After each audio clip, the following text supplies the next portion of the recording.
Hey YouTube, here's a quick follow-up to my previous video on the issues I was having with my Baileigh BS 127P portable bandsaw.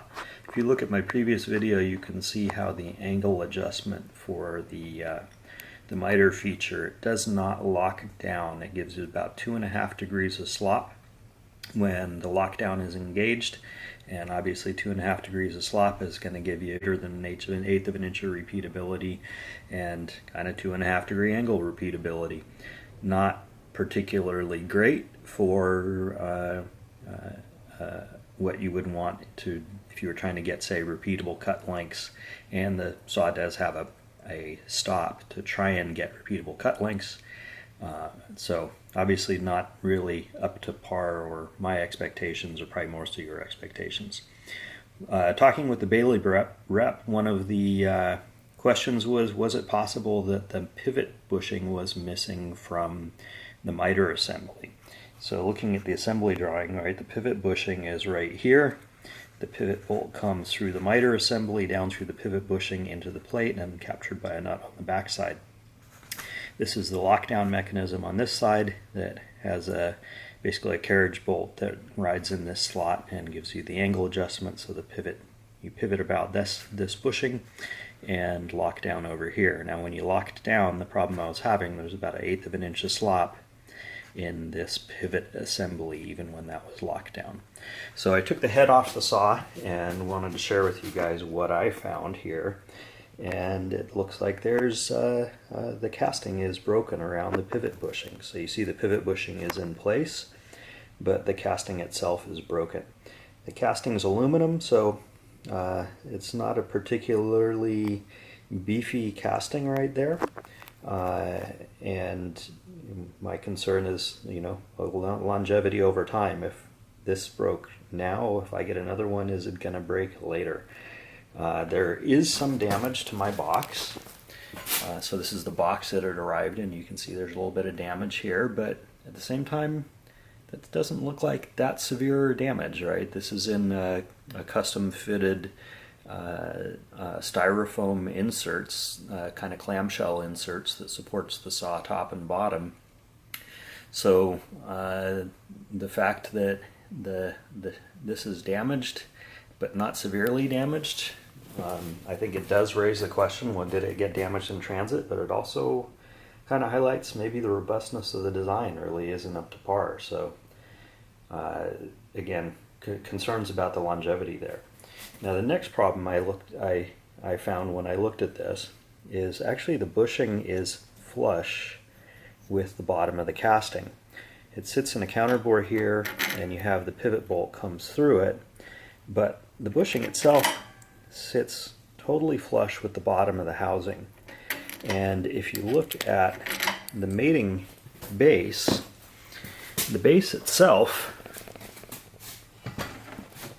has a hole that is sized to fit the bushing. And it's actually sized pretty precisely to fit the bushing. So I believe the design intent here is that the bushing should protrude past the underside of the miter casting, and the bushing should engage this hole. But the problem is the bushing sits flush. And because the bushing sits flush, basically the screw is actually what's going to engage that hole, and the screw is about 2 millimeters smaller than the bushing.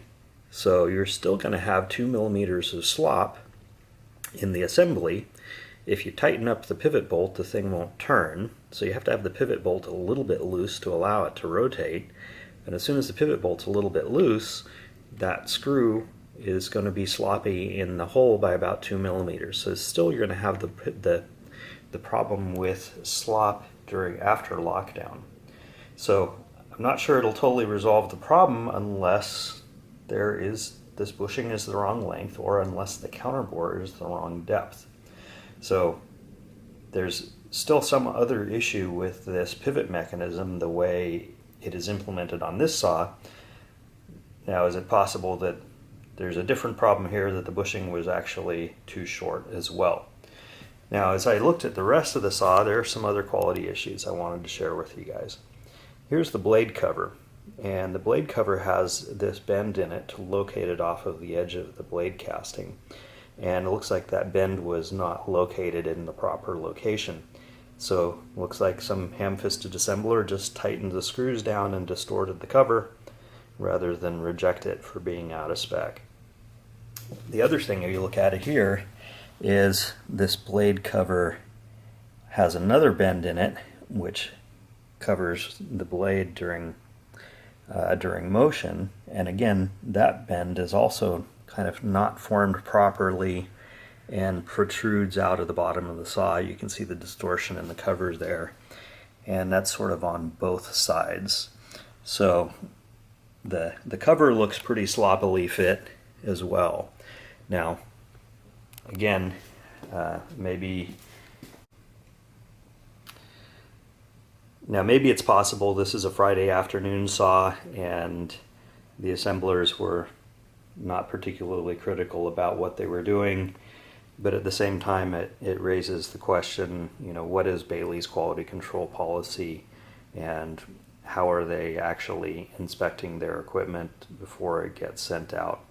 To me, it looks like, they put a nice paint job on the equipment.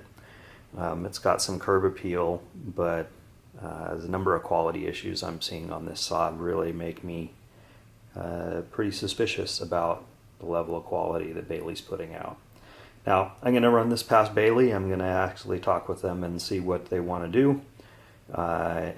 If they can convince me that they can send me a saw without any issues, maybe I'll take another stab at this and I'll post an update. But right now, I'm not overly convinced that this isn't just another Taiwanese bandsaw that has the same quality issues out there all the other ones have, with a nicer paint job. Anyway, thought you guys would be interested.